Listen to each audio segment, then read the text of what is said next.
रचना आज बहुत खुश थी क्योंकि उसके पति रविंद्र से आज उसने बड़े दिनों के बाद एक बात मनवा ही ली थी।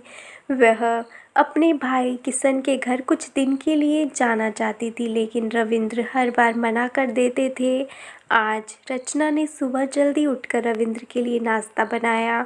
उसके बाद उनका लंच पैक कर दिया। ऑफिस जाने से पहले रविंद्र ने रचना से बात की। रविंद्र, रचना, एक बार फिर से सोच लो, क्या वहीं जाकर रहना सही रहेगा? रचना, आप भी पुरानी बातें लेकर बैठ गए हैं। उसके लिए भैया ने माफ़ी मांग तो ली थी, अब वो इतने प्यार से बुला रहे हैं तो हमें भी सब कुछ भूलकर आगे बढ़ जाना चाहिए। रविंद्र, ठीक है, जैसी तुम्हारी मर्जी, लेकिन मैं वो सब नहीं भूल सकता। रचना, ठीक है, इस बार जाने दीजिए। यदि मुझे अच्छा नहीं लगा तो आगे वे अपने रास्ते, मैं अपने रास्ते। रविंद्र ऑफिस के लिए निकल जाते हैं। रचना अपने कपड़े पैक करके टैक्सी का इंतज़ार करने लगती है। रचना अपने भाई किशन के घर पहुंच जाती है। वहां पहुंचते ही उसने रविंद्र को फ़ोन पर सकुशल पहुंचने की सूचना दी। रचना का भाई किशन, उसकी पत्नी राधा और उनका बेटा प्रतीक, तीनों ने रचना का स्वागत किया। किशन, दीदी कब से आपको फ़ोन कर रहा था, आपने भी कितना समय लगा दिया आने में। क्या आपने अभी तक मुझे माफ़ नहीं किया? रचना, नहीं भाई, बस घर का काम ही ख़त्म नहीं होता। अब भी बड़ी मुश्किल से फुर्सत मिली है। और हाँ, पीछे जो हुआ मैं भूल चुकी हूँ, तू भी भूल जा। राधा, दीदी हम तो आपसे नज़रें भी नहीं मिला पा रहे थे, फिर इन्होंने ही आपको फ़ोन किया। आपने आने के लिए हाँ की, तभी हमारी जान में जान आई। रचना, अरे भाभी, आप भी क्या सब लेकर बैठ गई? आप तो बस एक कप गर्मा गर्म चाय पिला दो। राधा चाय बनाने चली जाती है। प्रतीक, बुआ जी आप कितने दिनों तक रहेंगी? किशन, चुप बदमाश, यह मेरी बहन का घर है, जब तक मन करेगा रहेगी, चल भाग यहाँ से। रचना, अरे बच्चे को क्यों डांट रहा है?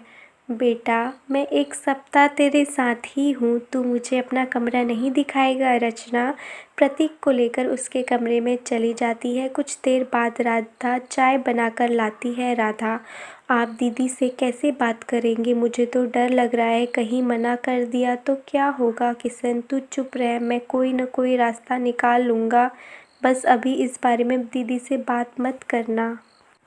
इधर रविंद्र ऑफिस पहुंचे तो उनके दोस्त अमर ने पूछा, क्या बात है यार, इतना उदास क्यों है? रविंद्र, यार क्या बताऊं, रचना अपने भाई के घर गई है।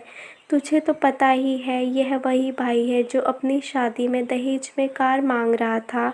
मैंने इसे समझाया तो इसने कहा मेरी हैसियत और तुम्हारी हैसियत में कितना फ़र्क है, यह कार मेरी हैसियत के आगे कुछ भी नहीं है।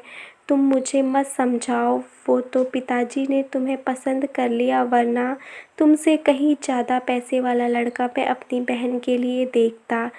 सभी मेहमानों के सामने उसने मेरी बेइज्जती की। मैं और रचना उसी समय शादी से वापस आ गए। आज 3 साल बाद वह कहीं दिन रचना को फ़ोन कर माफ़ी मांग रहा था। रचना ने उसे माफ़ भी कर दिया। अमर, कोई बात नहीं, तू चिंता मत कर, शायद उसे अपनी गलती का एहसास हो गया होगा।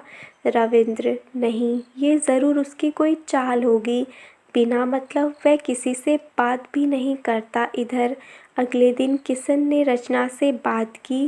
किशन, दीदी मेरे व्यापार में बहुत घाटा चल रहा है, इसीलिए हम वो पुराना पुश्तैनी मकान बेचना चाह रहे हैं, आप बस इन पेपर पर साइन कर दीजिए। रचना, लेकिन वहाँ तो माँ रहती है। किशन, वो माँ तो वृद्धाश्रम चली गई। रचना, क्या तूने माँ को वृद्धाश्रम भेज दिया?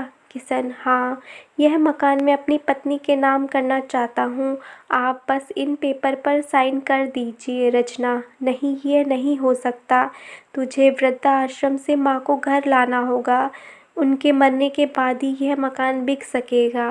किशन, मैं इतने दिनों से तेरी खुशामद कर रहा था ताकि तू अपना हिस्सा छोड़ दे, और तू नखरे दिखा रही है। रचना, मेरे पति ठीक ही कहते थे, मुझे उनकी बात मानकर यहाँ नहीं आना चाहिए था। यह कहकर रचना घर से बाहर निकलकर सीधे पुलिस स्टेशन पहुँच जाती है।